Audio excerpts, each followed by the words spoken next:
747 flying towards South Africa fills with smoke. A fire has erupted in the cargo area, but the plane can't land. It's too far over the Indian Ocean. The first thought, I think, for many, many South Africans was what was on that plane. The passengers are choking on toxic fumes. Request a full emergency, please. Affirmative, that's Charlie. There's only one way to clear the smoke. The crew must try a rarely used and risky maneuver. Open the door. Open the doors in flight. Springbok 295, please. It's a race against time as the plane burns up. It must reach land before it crashes into the sea. Springbok 295, please. Mayday.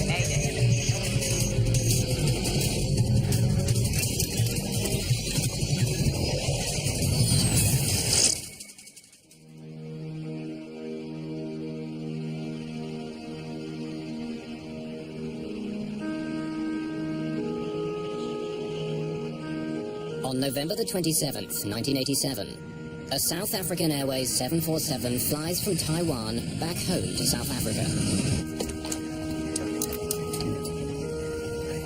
Everything good? Fine, Captain. Ready to take over? Yes, thanks. 9 hours into their flight over the Indian Ocean, the main crew returns to their seats, allowing the relief crew to rest. The crew prepares for a scheduled stop on the island of Mauritius. Valerie Lottering has enjoyed her first overseas vacation, joining her husband Corrie while he was on business. My father was on a business trip. My mum had gone with for holidays.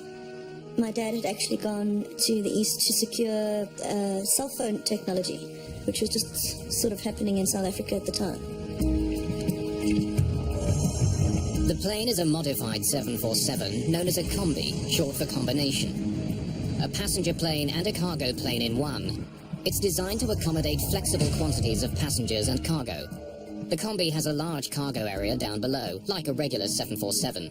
The combi also has a large cargo area right behind the last row of economy class seats. The cockpit sits one level above the cabin. You could load from 6 to 12 pallets on the main deck, adjusting the bulkhead for the number of passengers you wanted to carry. And this turned out to be a very worthwhile and useful tool. Flight 295 is carrying 159 people, as well as 6 large pallets of cargo. Known as the Helderberg, the 747 Combi is a vital member of the South African Airways fleet. It's particularly useful for long-range flying. For South African Airways, during the days of apartheid, a plane like the Combi helped them in that respect, because they had to fly around the bulge of Africa over the Atlantic. To protest South Africa's white racist regime, the vast majority of black African states refused to allow South African airlines to fly over their airspace, causing them to fly longer routes. There were sanctions, heavy sanctions against South Africa on political, economic and cultural fronts. South Africa was not welcome anywhere credible in the world. On Flight 295, less than an hour before its stop in Mauritius, the smoke alarm breaks the calm of the cockpit. It's for the cargo area on the main deck, directly behind the passengers.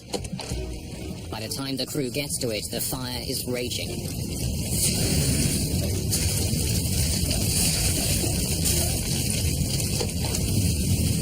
It's bad. Shall I get another bottle over there? Yeah, hurry. Read out the fire checklist for us, please. In fire emergencies, the crew follows a standard checklist to extinguish the fire. The breaker pop as well, huh? We'll check the breaker panel as well. The fire is burning through the plane's wiring, causing short circuits. Move as far forward as you can. But there's a more immediate problem. Passengers are having trouble breathing. Duct isolation valve switches, open. Pack valve switches, all open. Recirculating fan switches, off. The fire checklist instructs the pilot to land at the nearest airport, but the closest one is on the island of Mauritius, still more than 300 kilometers away. There's not a lot Captain Ace can do. He asks a member of his flight crew to help fight the cargo fire.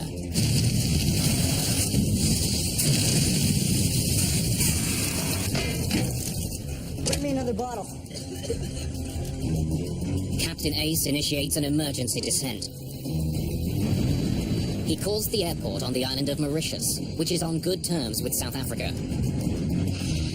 It's just before 4 in the morning when Mauritius Air Traffic Control receives the call. Mauritius, Springbok 2905. Springbok 2905, Mauritius. Good morning. Go ahead. Good morning. We have a smoke problem and we're doing emergency descent to level 140. Confirm you wish to descend to level 140. Yeah, we've already commenced due to a smoke problem in the airplane. Do you request a full emergency, please? Affirmative. That's Charlie. Captain Ace sounds calm, but he has to find a way of getting rid of the smoke on his plane. Whatever's burning in the cargo hold is producing thick, noxious smoke which is pouring into the cabin. It could be deadly to the passengers. Your actual position, please. Say again? Actual position. Captain Ace is losing power to many of his instruments. We've lost a lot of electric. We haven't got anything on the aircraft now. He's not sure where he is. The airport prepares for an emergency landing, while the crew of the Helderberg follows instructions from another checklist to get rid of the smoke. Supplementary vent fan switch off. Recirculating fan switches on. Smoke condition. Hold on, I'll check downstairs. The crew gets more bad news from the cabin. The smoke is getting thicker. It's worse. We can't breathe down here. With the plane approaching an altitude of 4,500 meters, the checklist advises the captain to execute an emergency maneuver that few pilots have ever performed. We need to open the doors. Repeat, open the doors. Opening the plane's doors in midair is the only hope for thinning a cloud of smoke that could kill the passengers before the struggling jet can land. 150. The captain begins his emergency descent to 4,500 meters so that doors can be opened. At 4,500 meters, passengers can breathe the outside air. At that altitude, the difference in pressure between the air inside and outside the cabin is enough to force the cabin air out quickly, but not dangerously. Now the captain must dramatically reduce his airspeed to 370 kilometers an hour, 200 knots. Any faster and the crew won't be able to open the doors. This is Captain Hoyt speaking. We're opening 2 of the entry doors to clear smoke from the cabin. Do not panic. You'll be much more comfortable once we complete this procedure. You just crack the door, and this generates a tremendous amount of airflow through the airplane.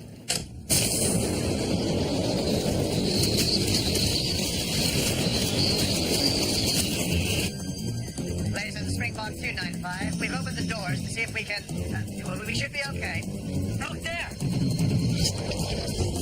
Close the bloody door. Joe, switch up quickly. Then close the hole on your side. Smoke is now building in the cockpit, but there's no outside door to open. Temperature is 22.22 and the QNH is 1018 hectopascals. 1018 over. The air traffic controller now focuses on giving the captain the information he needs for an emergency landing. Roger, 1018. Affirmative. And both runways are available if you wish. And 295, I request pilot's intention. We'd like to track in on 13. Confirm runway 13. Charlie. Affirmative, you're cleared direct to Foxtrot. The report approaching 50. Okay. Captain Ace has one hope. He must make it to the island of Mauritius, 265 kilometers away.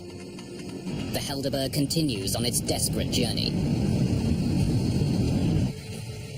295, placement. But at 4:08 in the morning, a call by the air traffic controller is not returned. Springbok 295, placement. Springbok 295, placement. With no response from Flight 295 for 36 minutes, Air Traffic Control Mauritius formally declares an emergency. An alert goes out to search and rescue crews. Several aircraft take off from Mauritius and search the dark waters for the missing plane, but find nothing. In the afternoon of the next day, a rescue plane spots the first signs of floating aircraft wreckage.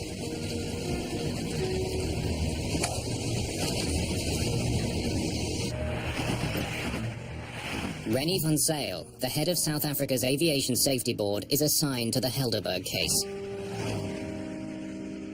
A normal investigator will only handle a major accident about once in 20 years in his career. So this was quite a big wake-up and a challenge to us to start running with this investigation in that morning. 8 bodies are found in the water, all suffering from extreme trauma. It was around about 2 o'clock that we, in fact, were advised that the wreckage and an oil slick had been spotted.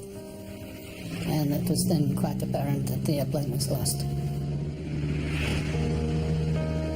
South Africa quickly becomes obsessed with what caused the crash. In the early days, there's very little to examine, only small bits of the plane that are floating on the surface.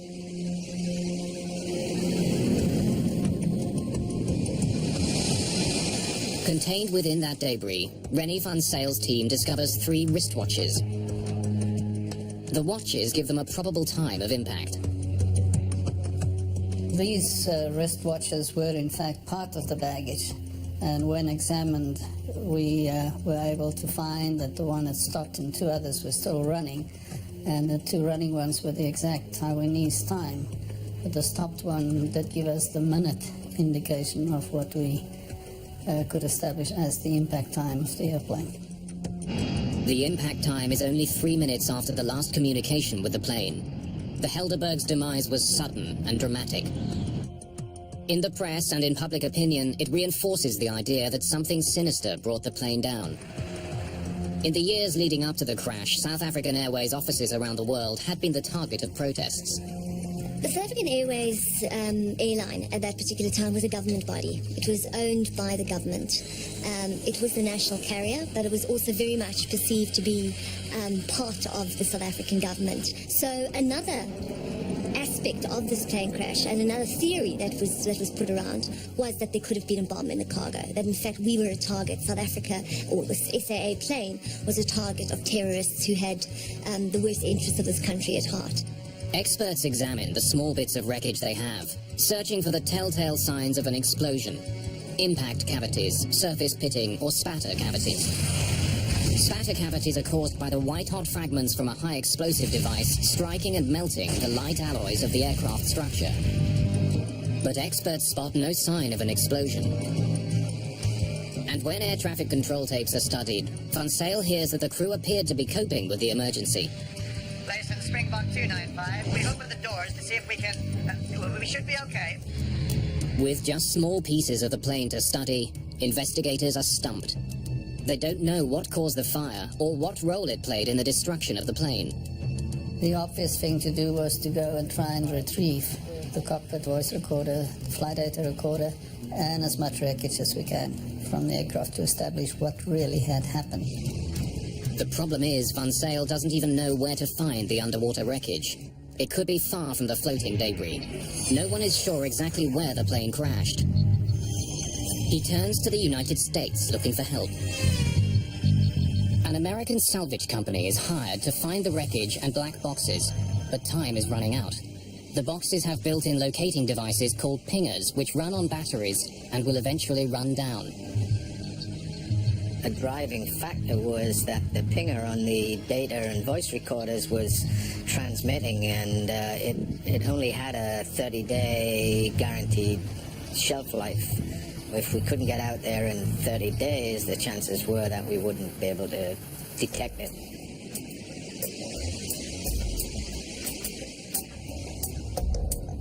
By the time the proper equipment can be assembled in the Indian Ocean, only 7 days remain before the batteries and the pingers will die out. Meanwhile, blood tests are performed on the human remains pulled from the debris field. All show traces of soot in their trachea. It's determined that at least 2 of the passengers died from smoke inhalation. Investigators face a disturbing realization. Even as the crew was struggling to land their plane, some of the passengers were already dead. While searching for the black boxes, investigators continue to examine the floating wreckage. Amongst the hundreds of recovered items, a partly melted graphite tennis racket offers a telltale clue about the fire. Graphite only burns at temperatures greater than 600 degrees Celsius. Investigators now know that the fire on the Helderberg was extremely hot. This discovery may explain why a fully charged extinguisher from the front of the plane is recovered with other floating wreckage. Investigators notice a melted piece of cargo netting on the outside of the extinguisher. They determine that the extinguisher is from the passenger cabin, suggesting that as the fire burned, a crew member grabbed the extinguisher and brought it to the cargo area. A full fire extinguisher in a plane that was brought down by a fire shows that for whatever reason it wasn't discharged because the crew member couldn't access the area because of the heat, or the fact that there was melted metal on the fire extinguisher is further evidence to the intensity of the fire. Before this accident, in the 20-year history of the 747 Combi, no one had ever died from fire or smoke. When we heard about a fire in the Helderberg, this was the first time for a wide-body airplane. It was news, and because it was so new, and the thought was that we really couldn't have anything like that. What could have caused such an intense fire on the Helderberg? Was it a wiring problem on the plane, or had the cargo itself somehow started the blaze? Initially, the investigation, of course, focused on what was the cargo. The fire obviously had originated in the Mayday cargo compartment, so the logical thing is to look what did the waybills indicate was carried in the airplane. Investigators learned that there were 6 pallets of cargo on board Flight 295. Using master waybills, Van Sale's team is able to determine that 47,000 kilograms of baggage and cargo was officially on board. Investigators discover that before takeoff, a Taiwanese customs official performed a random inspection of some of the cargo. He found nothing suspicious.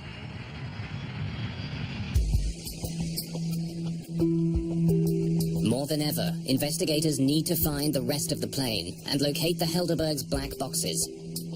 But 30 days after the crash, Van Sale's team gets some very bad news. There's still no signal detected from the black boxes, and they're still not certain exactly where the majority of the wreckage is. So far, the search has cost $1.5 million, and the team has been unable to locate vital evidence. The Helderberg crash is quickly becoming a test of Van Sale's abilities and his resolve. The investigation reaches a standstill. Van Sale has failed to discover the cause of the fire or even find the plane's wreckage. If he keeps looking, it'll cost millions more, and the chances of success are getting increasingly remote.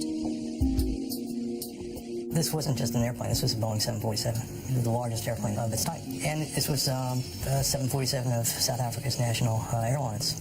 Hundreds of thousands of people who flew the 747 every day at that time were dependent on a satisfactory answer as to whether or not this aircraft was safe and whether or not there were any structural or design deficiencies in the airplane.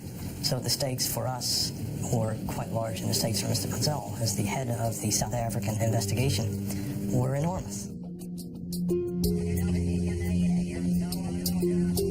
Well beneath the grey waves of the Indian Ocean, the wreckage of the Helderberg remains hidden.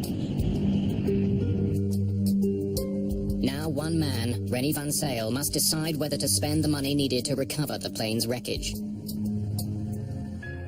But almost 2 months after the Helderberg slammed into the Indian Ocean, no one even knows the precise location of the main wreckage. Van Sale decides he must try to recover what he can. Without the wreckage, we'll never know the truth. So they spent on one investigation what we spent in 6 months of conducting all of our investigations in the United States. Before investigators can salvage the Helderberg, they must find it. The wreckage lies somewhere very deep underwater.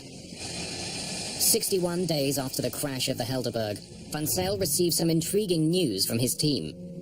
Sophisticated sonar equipment has detected a large object 4,400 meters underwater on a flat plateau. It could be the Helderberg. And they presented me with a piece of paper with a lot of black dots of various sizes on it. And they said, that's your wreckage. And my question to them was, how do I know it's the wreckage of the 747? Maybe this is a submarine from the Second World War or something. And the response was just, Rennie, it is it, because we tell you it is the wreckage. But no one's ever gone that deep to salvage anything, including the Titanic. Van Zyl has no choice. To find out whether the sonar images are in fact the wreckage, he must launch the most expensive part of the investigation, Operation Resolve. A remote-controlled sub called the Gemini will be sent to the ocean floor to videotape what's there.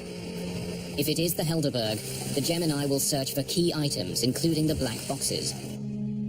The problem is that the mini-sub must be attached to the mothership by a flexible fiber-optic cable that's almost 7 kilometers long. No cable that long has ever been built. We needed a 20,000-foot cable. There was no existing cable, so we had to go to a cable manufacturer and get a cable designed and built. But before the fiber-optic cable is assembled, Van Zyl launches a separate investigation into the firefighting capabilities of the Helderberg. He would discover that the very design of the combi may have doomed the flight. Investigators want to know whether the combi was properly designed to protect the passengers on South African Airways Flight 295 from fire. The smoke should not have entered the combi's cabin. The American team leader in the investigation, Barry Strauch, goes to Boeing's headquarters in Seattle to find out how the combi was tested for certification in fire prevention. Strauch's team learns that to comply with federal regulations, Boeing's fire tests were conducted by setting a bale of tobacco leaves on fire.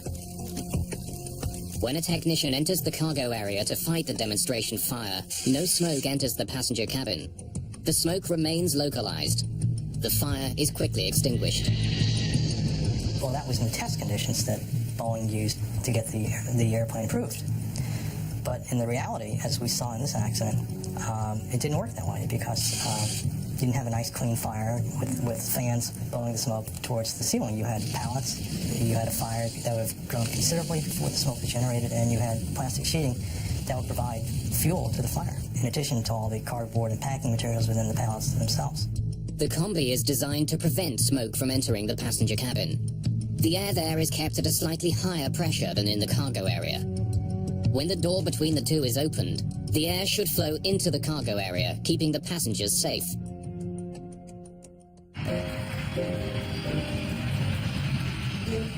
Investigators then conduct their own test. They set a large pallet of tightly packed cargo on fire, mimicking conditions on the Helderberg. The blaze is more intense, and the temperature is hotter. Investigators discover that this much hotter flame has a radical impact on the air in the cargo hold. When the cargo door is opened, the smoke now flows into the passenger cabin.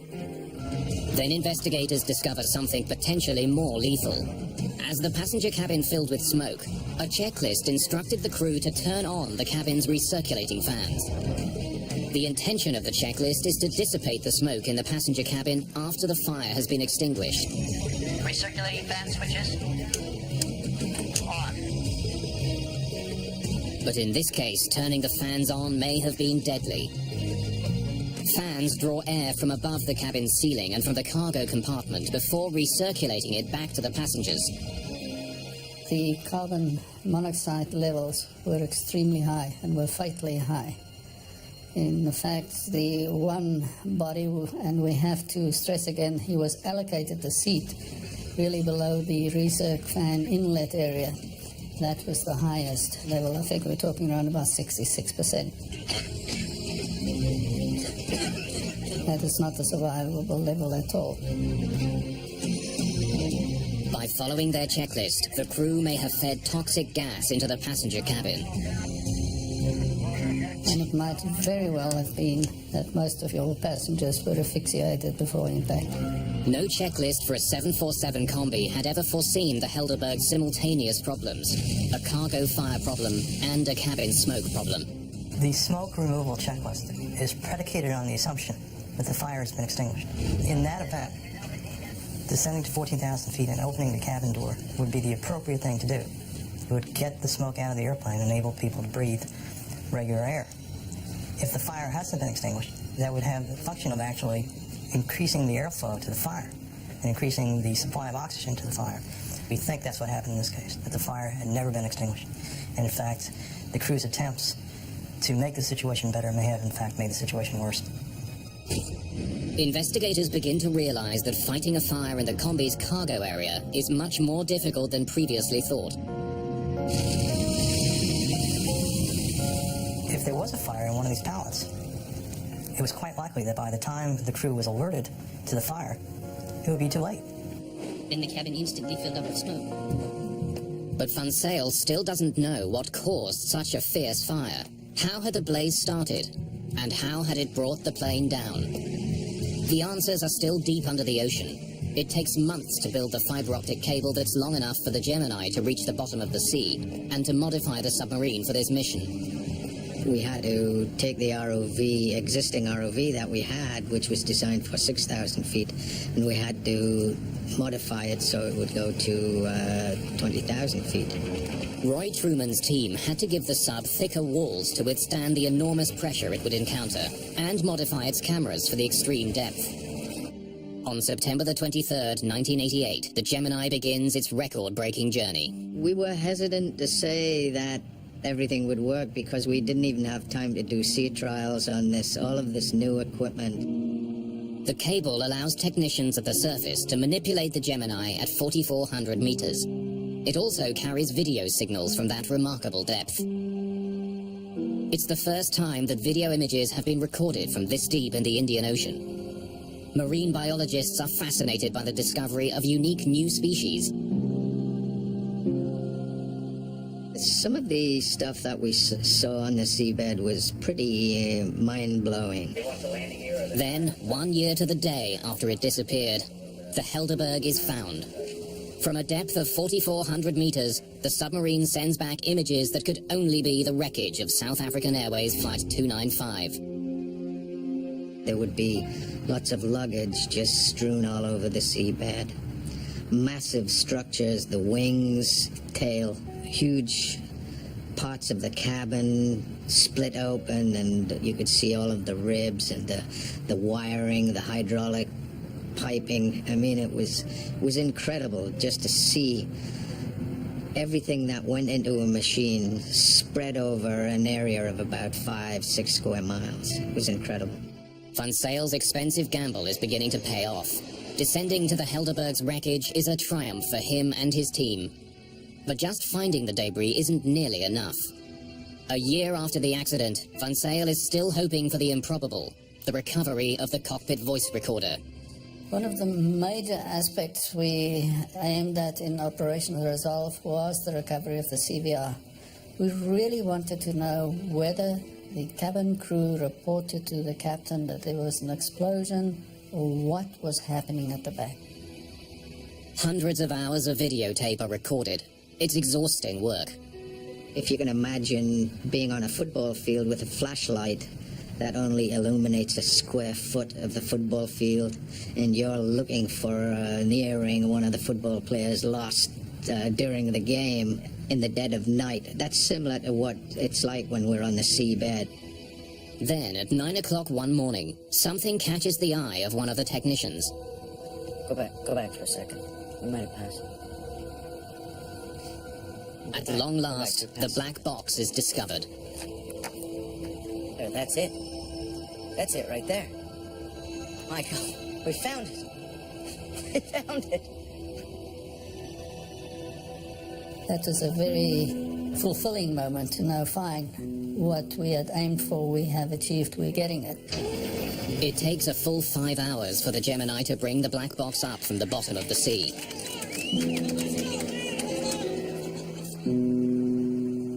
The South African media turns the discovery into front-page news. It's now 1989, and the apartheid government is still running the country with an iron fist. Van Sale makes an unusual decision. He takes the sealed black box to Washington and opens it there. Because otherwise I would have been accused of having covered up something or left something out or whatever. And we, the FA and the NTSB guys, all listened to this tape at the same time for the first time. Tension in the room is high. The cockpit voice recorder should be a tape of the last 30 minutes of the flight, as the crew fought the fire. But the tape turns out to be a major frustration. After a year on the bottom of the ocean, it's difficult to understand anything.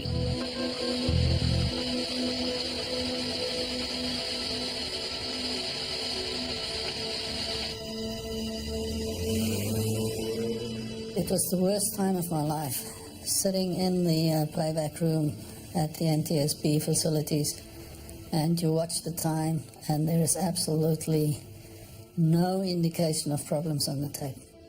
And I'm watching the clock. At about 25 minutes, I was really getting very, very anxious.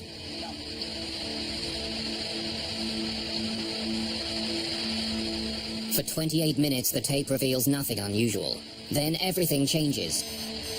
The next minute, of course, the alarm bell goes on the CVR, and we had about a minute's worth of relevant recording on the tape before the tape stopped.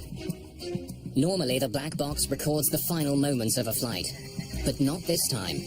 Instead, investigators are able to listen to the start of the accident before the recording mysteriously stops. It's not what Van Zyl was hoping for, but it gives him crucial new insight into the fire. Read out the fire checklist for us, please. 14 seconds after the fire alarm goes off, the plane's circuit breakers start to pop. The breaker pump as well, huh? We'll check the breaker panel as well. Yeah. Investigators estimate that up to 80 circuits were disabled. The wires to the cockpit voice recorder are destroyed only 81 seconds after the fire alarm first goes off. Van Zyl has not received the key evidence that he hoped for, but the fire is revealed as more violent than previously thought. The recording leaves many questions unanswered, but it does help Van Zyl to arrive at a personal opinion as to why the plane may have crashed. A lot of things were happening in the cockpit, and we believe that he probably was faced to up to 80 circuit breakers popping in the cockpit at the time. May have made controlling of the aircraft extremely difficult. And the possibility then even of the airplane just gradually descending into the sea. Whether it was a controllable flight, I have my doubts.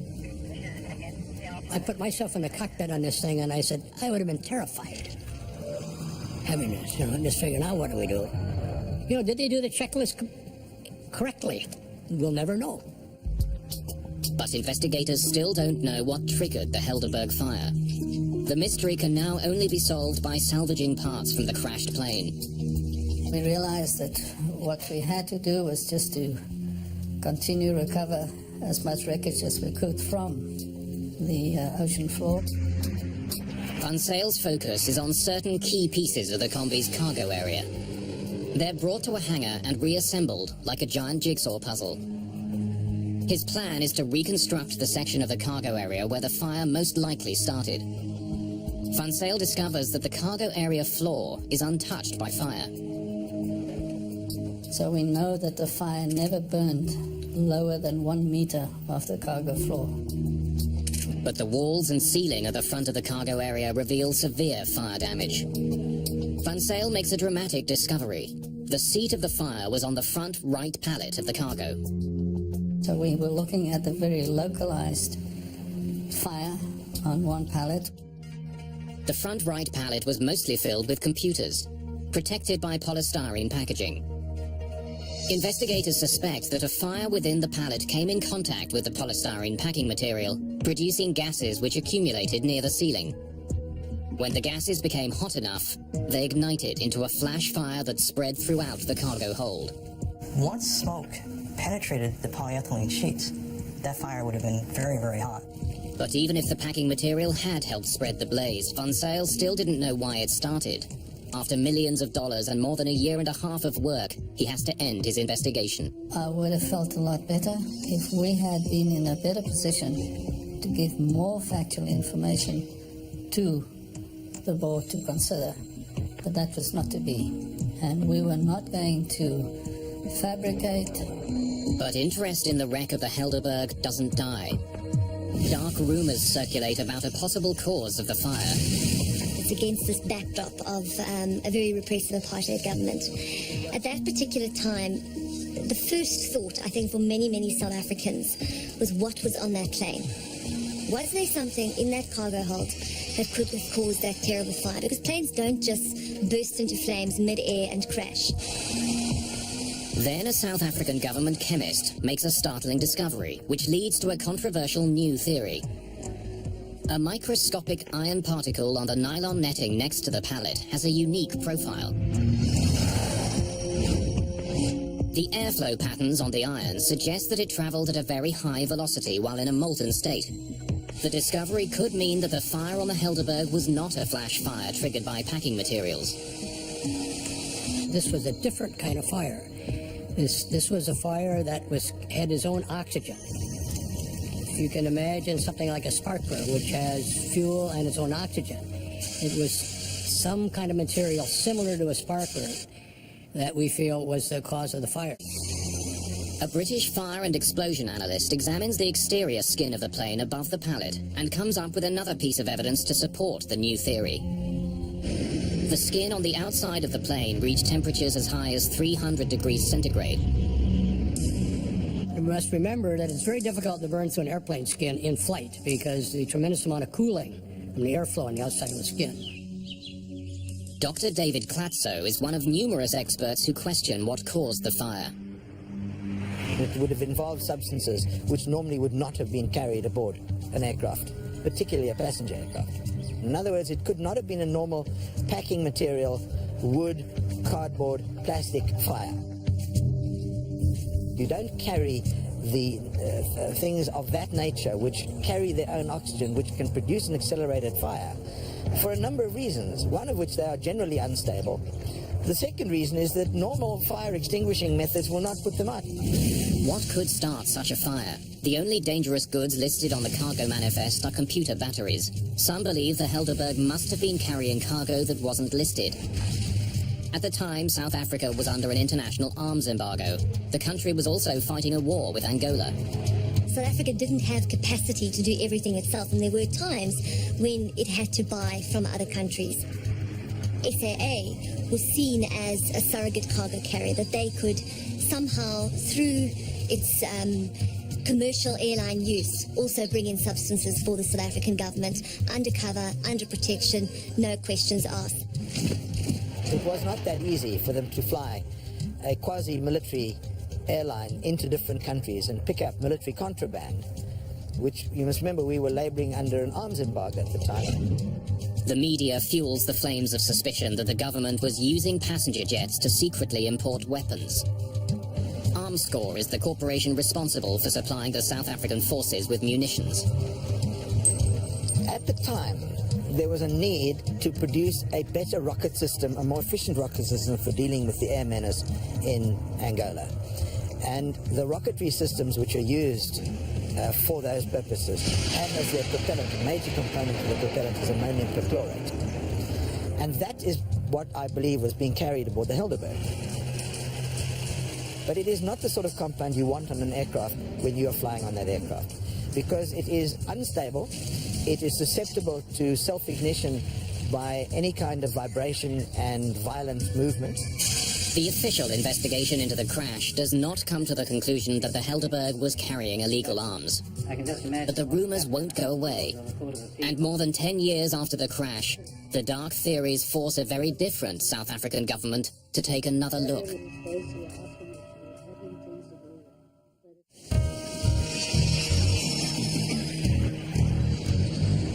The Helderberg accident revealed that the 747 Combi was vulnerable in the event of an onboard fire. South African Airways immediately stops using the 747 Combi. American officials take notice. And the FAA went through and developed some new regulations, but for the weight and everything that was going to have to be added in there did not make it an economically feasible. And so essentially after the Helderberg accident, 747 Combis were not used anymore.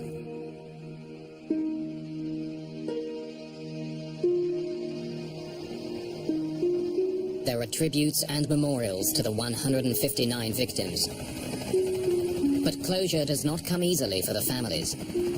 I need an answer for why I was orphaned at 14. And I feel that As I say, I'm probably touching on hearsay, but there's a lot of evidence that does point to something not being right on that flight, and that the flight was carrying something illicit. 10 years after the Helderberg crash, the new South African government launches a commission to re-examine the accident. The Truth Commission was tasked with basically uncovering the truth about apartheid atrocities, and one of the areas it was tasked to look at was the role of the SAA in sanctions busting during the 80s, and whether or not the Helderberg was a freak accident or not. In 1998, the Truth and Reconciliation Commission makes a controversial conclusion. Namely, that nothing that was listed in the cargo manifest could have caused the fire. And the Truth Commission recommended that there was something untoward about what had happened to the Helderberg. The Truth and Reconciliation Commission exposed the improbabilities of the government version as to what had happened. If nothing in the cargo inventory caused the fire, what did? And how did it get on board? The reality, unfortunately, is unless somebody today comes up and says, yes, I did this, or yes, we were responsible for this, and you can prove them not to be involved in a hoax, that will be possibly the only time in which we will really know what had happened and caused and was the source of ignition of the fire. In its final report, the Commission suggests that the Attorney General's office continue to investigate the accident. But surprisingly, that has never happened. The ANC-led government hasn't pursued that, and of course we have to ask ourselves why. And I think that the answer lies in what many people believe, is that it's just going to be too costly. They don't want to open it for the simple reason that it will be financially disastrous for the airline. Rennie Van Zyl devoted years of his life to solving the mystery of the Helderberg. His inability to definitely prove the cause for the fire does not stop him from seeing the benefit of his investigation. I believe that we as a team had done the best that we could under extreme challenging conditions and circumstances. What we had done had never been done before. It was pioneering work. The frustration is we could not establish the source of ignition, and we will probably never know. I believe that those people are still out there that know exactly what happened to that aircraft. I know that their thought processes at the time were our country was at war and they were doing their duty for their country, but I just feel that they should have a heart for the families and bring out that information.